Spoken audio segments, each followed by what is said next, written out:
The San Francisco 49ers are getting a little banged up on both sides of the ball, but I think there is a savior in all of this. We're going to talk about that and more right here on Locked On 49ers. Let's go.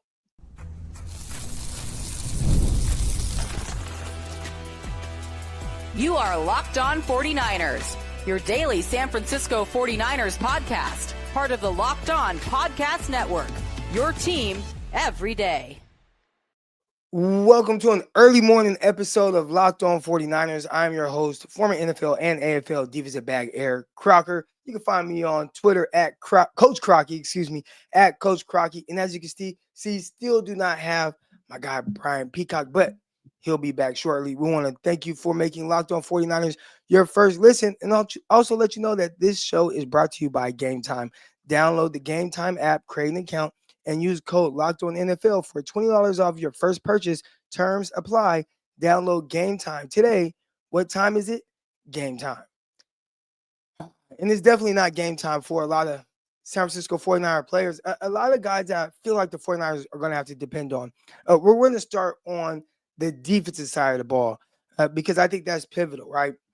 We'll get to the offensive side and what some of my concerns are there and who that saving grace may be. But first and foremost, the 49ers are a team that are reloading or retooling, however you want to phrase it. And the big part of that is guys like, hey, man, you drafted Michael Williams high in the draft. He's down, a little banged up, ankle injury. We'll see when he returns. Some of the other guys filling in, CJ West, Alfred Collins, guys playing in the interior of that defense. You're seeing some really good stuff for them, but you're going to need all of these young bucks to be healthy and be the best version of themselves. And some of the other guys that you were counting on to really be key contributors this year and really build off of their rookie years, guys like Renardo Green.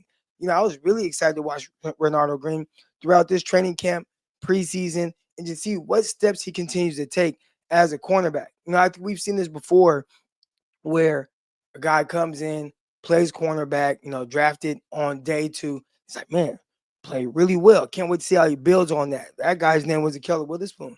And I know Ahkello Witherspoon probably left a sour taste in 49ers fans' mouths because I don't think we ever saw any consistency with what he potentially could have been. This was a 6'3", 200-pound corner, long, good feet, athletic, could run, but it was very up and down throughout most of his career.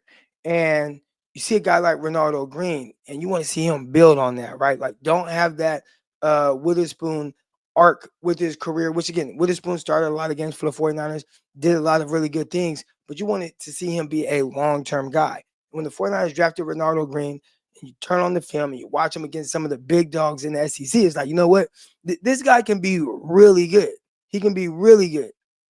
And I think the only thing that could derail it is maybe potentially injury. So he starts playing. He's looking good, playing well, switches to number 0. I'm like, all right, let's go. Got a little swag to himself.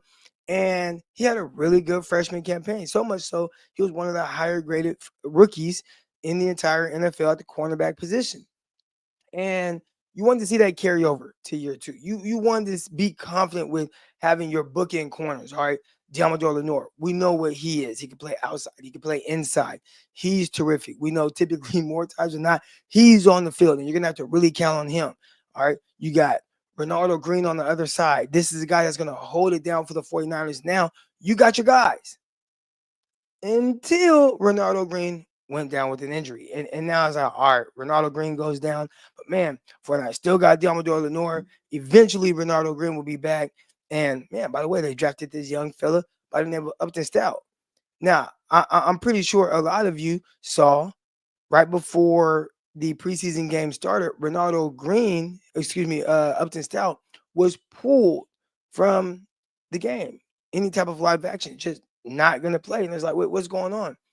I was assuming maybe they've seen a lot of good stuff in the joint practice and he's fine, but they're just going to give him this time off and let some of the other guys get more reps. Well, he had kind of a nagging little injury and he didn't get to play in the preseason game.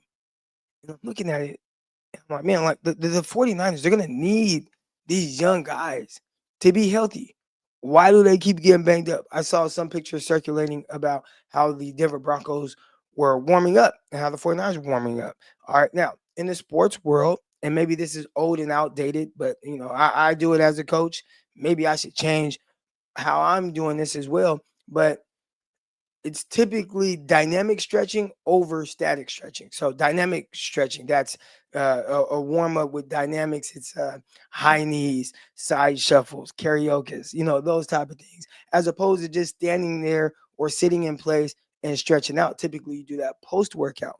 Well, Denver Broncos were doing that pre workout / pre practice, as opposed to what the 49ers are doing. People are like, man, I wonder if that's leading to more injuries for the 49ers. Maybe they should change the way they even warm up. We're trying to figure out any and everything to keep this team a little healthier.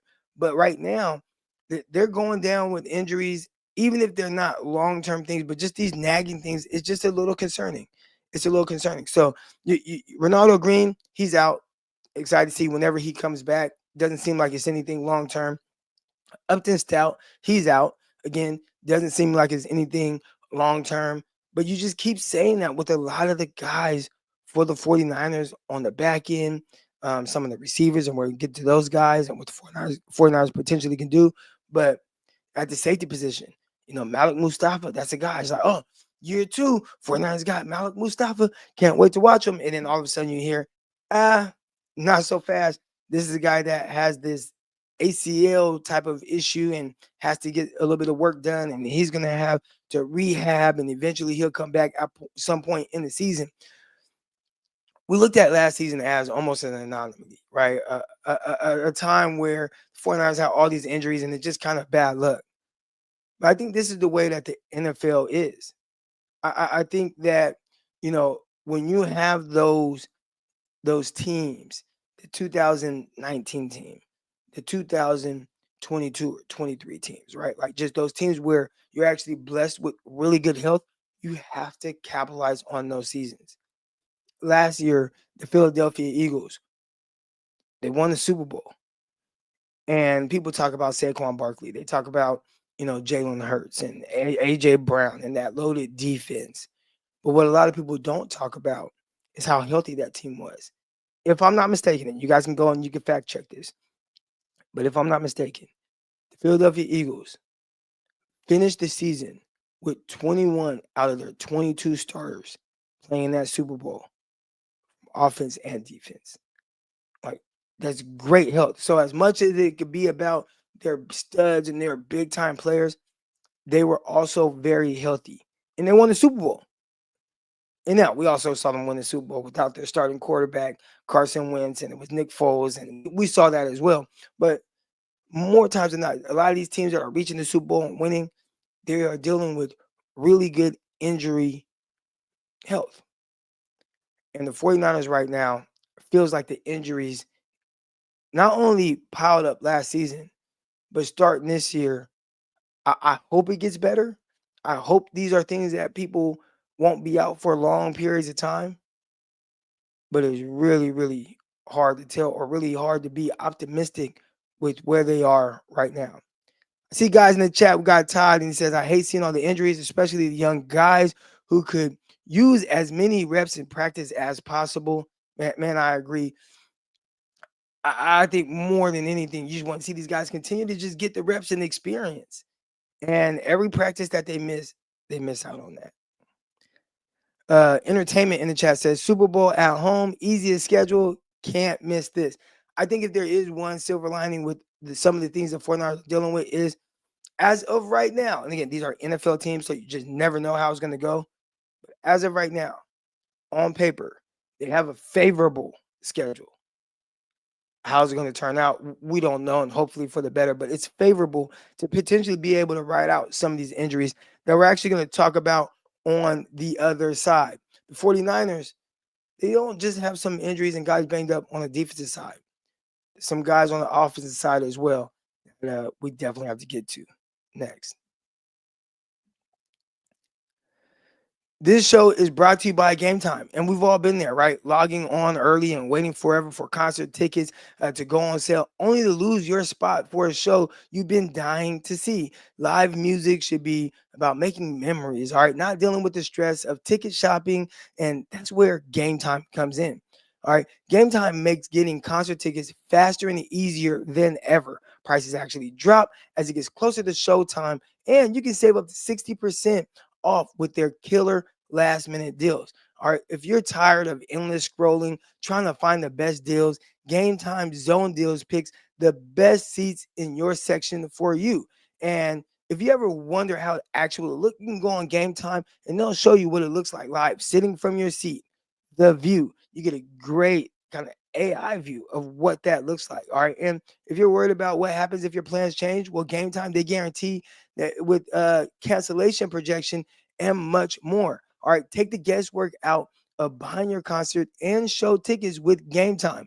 Download the Game Time app, create an account, and use code Locked On NFL for $20 off your first purchase. Terms and apply. Again, create an account and redeem code Locked On NFL for $20 off. Download the Game Time app today.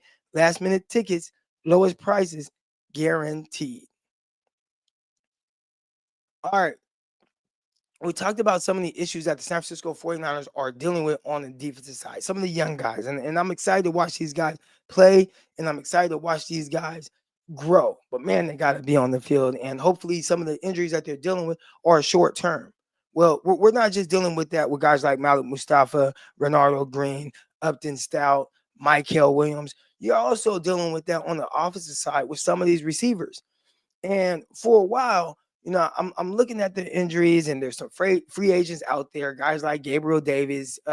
We did see Keenan Allen just get picked up by the Chargers, so he is no longer available. But guys like Amari Cooper, you're looking out there and they're like, do you sign one of these guys? And I'm like, no, those are long-term solutions, not short-term. And I think right now, because you have guys coming back, the 49ers are still kind of more in that short-term window, and I think you want to wait, almost like they did 2019 with Emmanuel Sanders. They had some young receivers, like, okay, Marquise Goodwin, Deebo Samuel, Kendrick Bourne, Trent Taylor. How are these guys going to do? And you realize, they're very youthful. Then we got to go get Emmanuel Sanders middle of the season. Well, right now, the tough thing for the 49ers is they are entering the season kind of banged up at receiver. And we knew about Brandon Ayuk, holding out hope that maybe he would come back and return early, week one, right? And the hopefulness came from watching a guy like Stephon Diggs. Like, I'm watching Diggs and watching him on YouTube. He has his own YouTube channel. I'm like, man, Stephon Diggs, dude is killing it.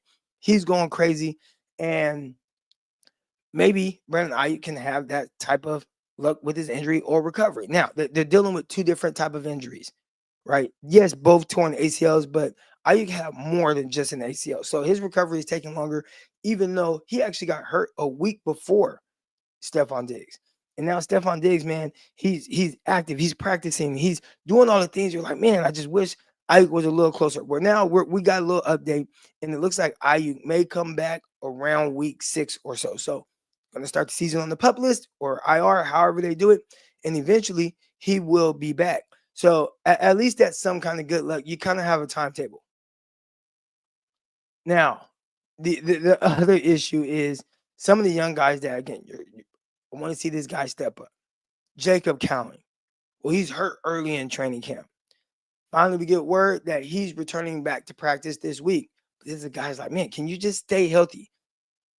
I think last season, was it Jacob Cowling was in the blue jersey, which means you can't really touch him during practice. And so he had some little things going on here and there that may have stunted a little bit of his growth with coming into the season, maybe having more of a plan. But it's crazy when you see a guy like Jacob Cowling and he's coming back to practice, and everybody is like super excited about that. I'm like, man, this is a guy that didn't really have a role last year.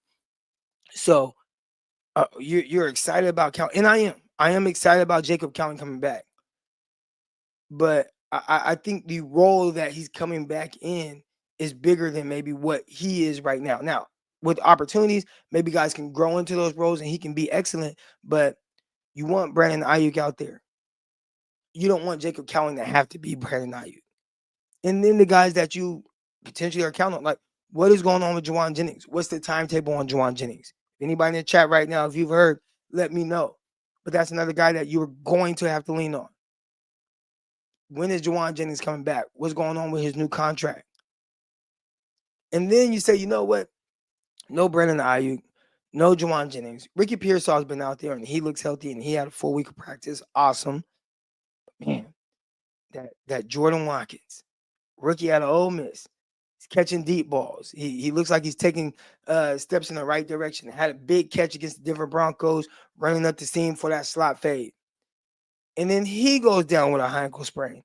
Now his injury is he's going to be out for they saying 4 weeks, right?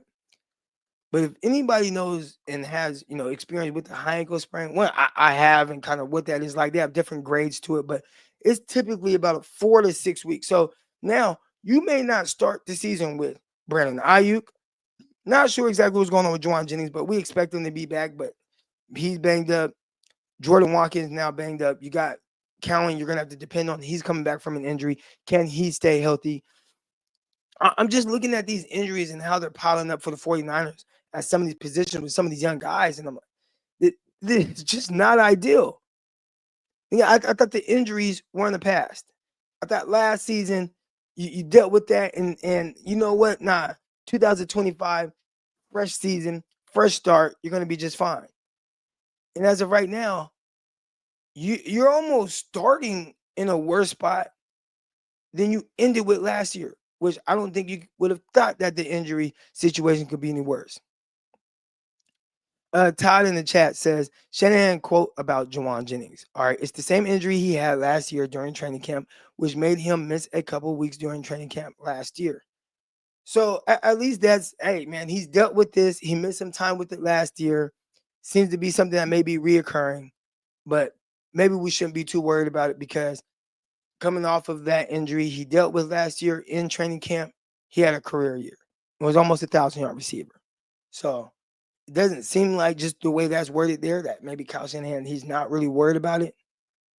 Man, it just the injuries at the receiver position, and there's one guy that it really affects. We'll talk about that in the next segment. But gosh, what can the 49ers do about these injuries? What can the 49ers do about these things that these guys are dealing with? Todd also goes on to say that Kyle Shanahan was vague, but hopefully that means it's not too serious. How do you feel about Jeff Wilson? He looks a little slim this time around. He does. You know, the interesting thing with Jeff Wilson, when he was coming out of college, he was listed as a guy that was like 6 foot or 5'11", 195 pounds. Like he wasn't the big, stocky back. But then you watch him play his rookie year, and he's just running through guys and lowering his shoulder. I'm like, this guy looks much bigger and playing much bigger than whatever he was listed at. But I did, get a chance to see him in the press conference. Shout out to the faithful for really coming together and making him feel very welcome. It seemed like he was excited about that. But he does look a little slimmer in the face. He does look like he's that could just be him taking care of his body. That could be him maybe just eating better. Sometimes guys that are rookies, right, when they're coming into the league, they don't know exactly how to take care of their bodies. They're not eating the best of foods. Sometimes they are guys that you have to learn that. I just heard Jamar Chase talk about how not that he tried to make a mockery of guys that do take care of their bodies, but he was like, yeah, I ain't into all that. I kind of eat whatever I want. And that's okay early on, right? You're 21, 22, 23 years old. Jamar Chase still very young. But at some point, you're going to have to start taking care of your body. Now, Chad Johnson, Chad Ochocinco, he may disagree. And we know he made a living off of eating McDonald's. But for most guys, you definitely have to take care of your body. And I think Jeff Wilson, that's what it looks like. So if he looks a little slimmer, hopefully that means that it's not so much that he's just slimmer because he's lost so much weight and he's skinny. Maybe he's just more muscle than body fat, and that has made his face slim down a little bit. All right, he says, you think he'll be RB2 even with a healthy Garindo?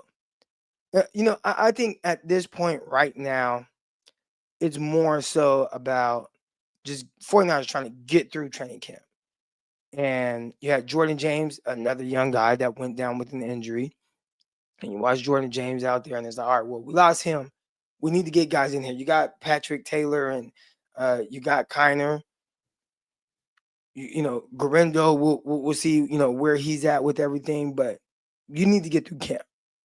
So you go and you get a guy like Jeff Wilson, who's familiar, and if he has to stay around, he's a guy that can run well for the 49ers, and we know that. So I don't think they view him as a guy that is potentially going to be their RB2.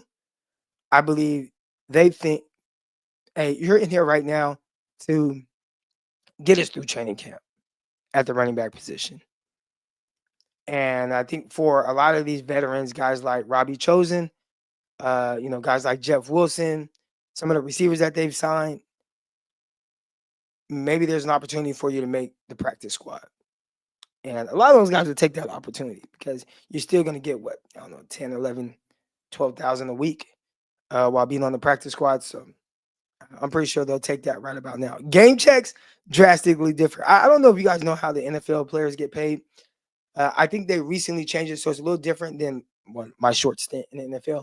But it's a little different than like the contract I signed and what that looked like back in 2013 when I signed. You got paid. The Jets paid you bi-weekly, but you only get paid during the season. So during the, at that time, 16 games, now it's 17 game seasons, you divide whatever your total amount is over those 17 weeks, right? Or 16 games, 17 weeks. Now it's 17 games, 18 weeks. So you just divide it over that, and then that's what you'll get paid. And then you get another like a stipend for the postseason, which is significantly less. Depending on who you are, you may have like a playoff bonus and whatnot. But for the most part, you're only paid during that time. Now, I think now they change it to where you can defer it like throughout the year, which I hope all these dudes are doing it, because there's a lot of guys, you'd be surprised, they'll make that, let's say you're a vet minimum, it might be like $900,000, right? So you'll make that over the season, but then you start to, you take out taxes. Now you're making about 450,000, like somewhere around there, right? Which seems like a lot of money. A lot of money to me, right? Would be, but you make that, but you live that lifestyle during that time. So maybe you're flying people in and out. You're flying around, going back and forth to different places. Your cost of living, your overhead may be high. Maybe you're helping people at home. So come off season, there's a lot of people that start to run low on money, and they're gonna need that money. So I think being able to defer it throughout the entire year, I think is much better than how it used to be, which you only make it during the actual season. I say all that to say, those guys were making a lot of money per week, more than the practice squad money. So a lot of these guys that maybe early in their careers, they were active, they're making, I don't know, $100,000 a week, or $500,000 a week, whatever it is, and then to go to making like 10, 12, 13,000. It's a big pay decrease. Excuse me. Al in the chat says, is there a problem with the training staff with these injuries, or is it preparation issues? I was a guy that just never really got hurt, right? Like throughout most of my career. And I say my career, I mean, just playing ball in general, from high school to college, to playing arena football, my short time with the New York Jets. I was just a guy that just didn't have, I don't even want to say got hurt, but there were some things that happened. In junior college, I got elbowed in the eye during spring ball and broke an eye socket, had a concussion, missed a couple weeks, and then I was back. My senior year in college, we were doing a spring game, and I was punt returning. The coach said, you're live. Everybody was live except for me, who was the punt returner. I bobbled the ball, popped up. I'm looking up. Boom, I take a shot under the chin. I break my jaw in 3 places. I was out a month. But during actual seasons, I never missed time. And I had little things happen, dislocated finger. I had a shoulder that was popping out. There's some pictures you can find me with like the shoulder harness on to restrict some of my movement there. But I just never – I didn't miss a whole lot of time. I never missed a game until my actual very last year playing with the San Jose SaberCats, where I had a high ankle sprain more than halfway through, and that was just somebody chopped out my ankle. So I just wasn't someone who had like the hamstring issues. I didn't have those type of things going on throughout my career. And I don't think I trained great. I think I worked out hard, but I think there's a lot more science and things that guys are doing now that better prepare you for the season. And maybe that's it. Maybe there's an over preparation to it, and maybe that's causing a lot of injuries. I can't call it, but it seems to be some kind of preparation issue that guys are dealing with. All right, I did talk about a lot of the bad, right? I mean, just these injuries on offense, injuries on defense, but I think there's one guy that may be able to save the day for the San Francisco 49ers. And we're going to talk about him next. This episode is presented by Yahoo Fantasy. All right, fantasy football is back. Fire up the group chat, get to your draft boards, buckle up for a season filled with breakouts, busts, and all the overreactions that we always live for. All right, it's all going down on Yahoo Fantasy Sport. This year, myself and my co-host Brian Peacock, along with all of you Locked On 49ers guys, are playing on Yahoo Fantasy, and you should, whether it's you're a first timer or a veteran making your millionth league. All right, I've used fantasy football for years, and I love how smooth the Yahoo Fantasy is for the day in day out experiences. All right, our league is running smooth. Me, my buddies run group chats. Our league is running very smooth. It was easy to set up. It's a great mobile app. And, the smack talk in the little chat, we do a lot of that. Makes it really fun. And to celebrate 28 years of fantasy greatness, Yahoo Fantasy is dropping 28 big new features over 28 days, giving you more ways to play, more ways to draft, and more ways to win. It all begins now. All right, it's already started. So stay tuned and get started by creating and joining a Yahoo Fantasy Football League at yahoofantasy.com/locked on. That's yahoofantasy.com/locked on NFL. And let's make this fantasy season the best one yet. All right, there's one saving grace to this season. It's not ideal, right? Just you're having these injuries mounting up on defense. You're having these injuries mount up on offense. Who are the weapons going to be day one, right? We're expecting a lot of these guys to come back, but you just never know. And there's one guy that can save the day. And no, I'm not talking about Jerry Rice. I'm talking about Brock Purdy. This is why quarterbacks get paid the big bucks. Now, a lot of people saw what happened last year, right? And they want to make all the excuses for Brock. Oh, this guy went down. This guy had this tragedies happen. And all of those things are true. All right. But I think you guys can all attest to this as well in your normal lives. And I teach my kids this, and it's a tough lesson to learn. But nobody cares. Nobody cares. You can be going through the worst of times, and they may say, oh, man, we got Todd Bone in the chat, right? Todd Bone may say, oh, man, just this happened. And there are going to be people that are like, yeah, Todd, we get it, man. Man, that's tough. I'll pray for you. And when Todd goes home, he still has to deal with the situation while those people go on and live their cushy lives and they're just fine and everything is excellent, right? So as it pertains to Brock Purdy, as you guys can see, the 49ers are going through something very drastic last year with all the injuries and the tragedies and all that. And what were they saying on the outside?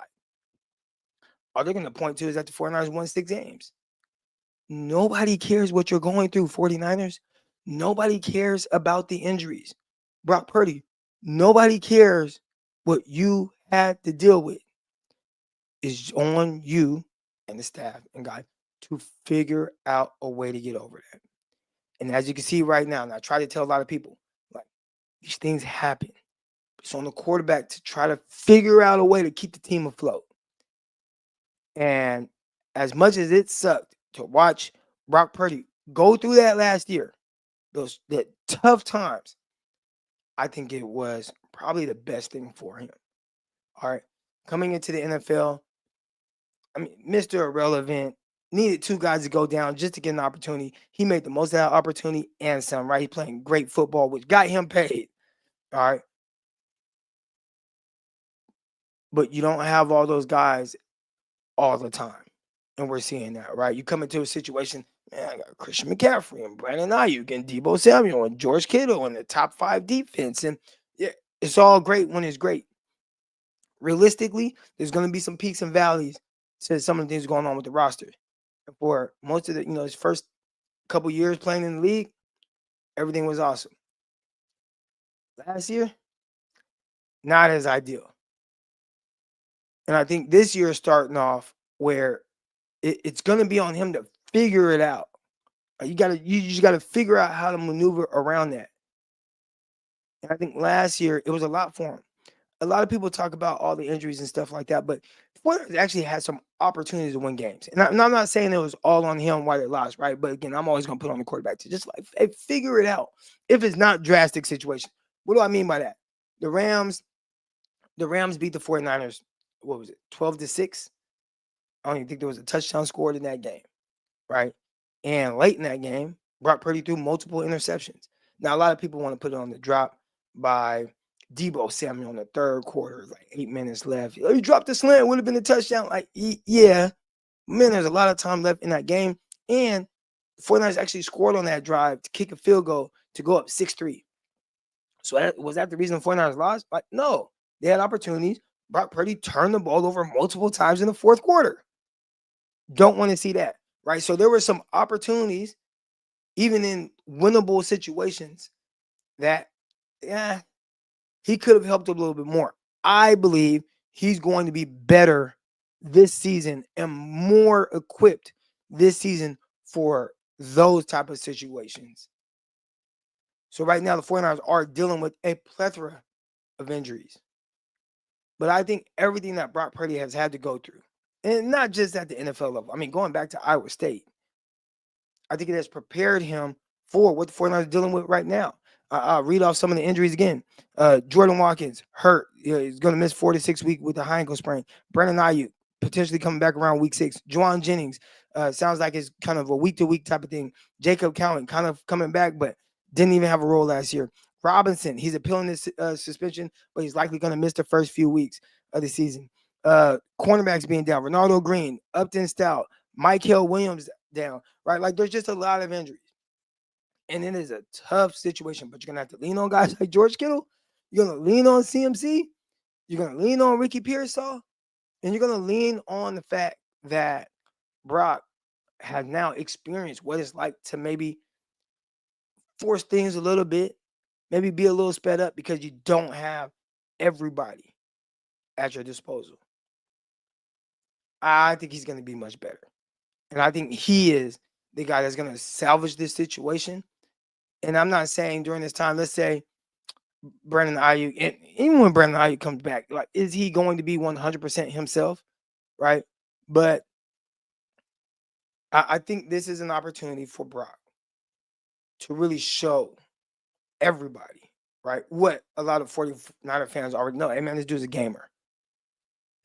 And last year, it was experience going through that. He's going to be much better for it. You guys let me know what you think about that. What do you think about Brock Purdy and kind of what he's going through right now? Is not ideal. And I'd say, hey, man, a year or two from now, 49ers may be stacked and loaded again and everything is perfect, and that's the ideal situation. But for a lot of these teams, a lot of these quarterbacks, they're not dealing with ideal situations. And my biggest thing is, if it's not an ideal situation, just don't be the problem. Or excuse me, don't add to the problem. I got late in games last year. Opportunities, I think Brock added to some of it, but I think that was experience that he needed. On the last episode, I mentioned Joe Burrow, and like I think he's an excellent quarterback, easily top 4, right? And wherever you have him in that 4, I think that could change. I think a lot of people just go, "Oh, Mahomes, Josh Allen, Lamar Jackson," then you got Joe Burrow. I'm like, on any given day, Joe Burrow can be better than any of those guys.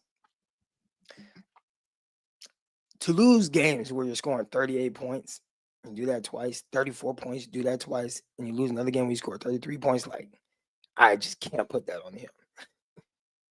Like, that's me literally doing everything I can possible to win these games.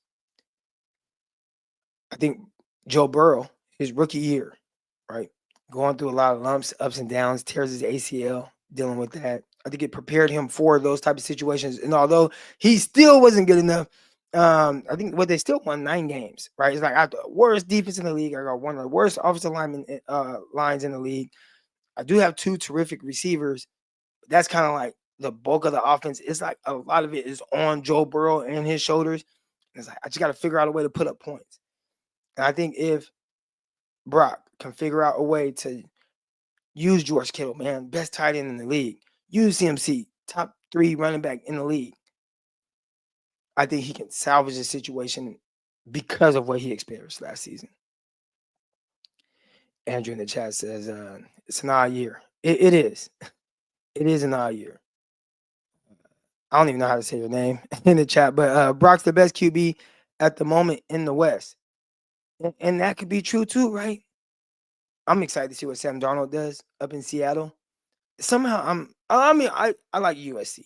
I got my Carson Palmer jersey. Yeah, all right. I like USC. So I've been watching a lot of Sam Darnold throughout his career. And, tough situation going to the New York Jets. I mean, just bad situation. I think you start seeing ghosts there. Goes to Carolina, not great. Goes to the 49ers, gets to kind of, take a deep breath. Goes to Minnesota, the more ideal situation. Wins a lot of games. Now he goes to Seattle where he has to kind of run the show. I think that defense is going to be good enough. I think some of those young receivers they have, good enough. Jackson Smith and Jigba, good. Kenneth Walker can stay healthy, got something going on there. That's not me saying that he's better than Brock, but he's in a good situation, and we'll see how he does this year. Matthew Stafford, hurt. Kyler Murray, I just don't trust him. Ever since they put the clause in his contract that he couldn't play video games, or excuse me, not he couldn't play video games. He had to study film 4 hours a week, 4 hours. So everybody has these tablets, all right, in the NFL level. All right, you got these iPads, and on the iPads you watch film. They can see how much film you watch. So for them to put a clause in his contract that he had to watch at least 4 hours of film, yeah, I don't trust that dude. So I'm taking Brock Purdy over him for sure. I'm taking Brock Purdy over Matthew Stafford right now, not knowing what's going on with his back. All things being equal, I may still take Stafford. I've seen him go through. I don't think he has the best supporting cast last year. A lot of injuries and stuff, and he still figured out a way, for them to be a playoff team. Not his best year statistically, but just the willing part, right? Like even beating the 49ers 12-6. It's just like, all right, man, we ain't cooking right now, but I'm just going to try to will. I see what's going on the defensive side. 49ers, Brock Purdy, they're struggling.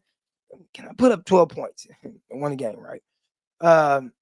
But I still have a lot of respect for Stafford and what he is at this point in his career, and then Sam Darnold. That's the interesting one because I don't know what Sam Darnold is. I think we like to know, think we know what Sam Darnold is, but I'm not quite sure. I am not quite sure. I think Sam Darnold might be just getting started. And he's kind of a young quarterback too. He's still young. So, all right, guys, that's going to do it for this episode of Locked On 49ers. I appreciate everybody that made us your first listen of the day. For your second listen of the day, man, you got the Peacock and Williamson show and all the other shows along this podcast network. I'll be back tomorrow. Winky Wednesday. Peace.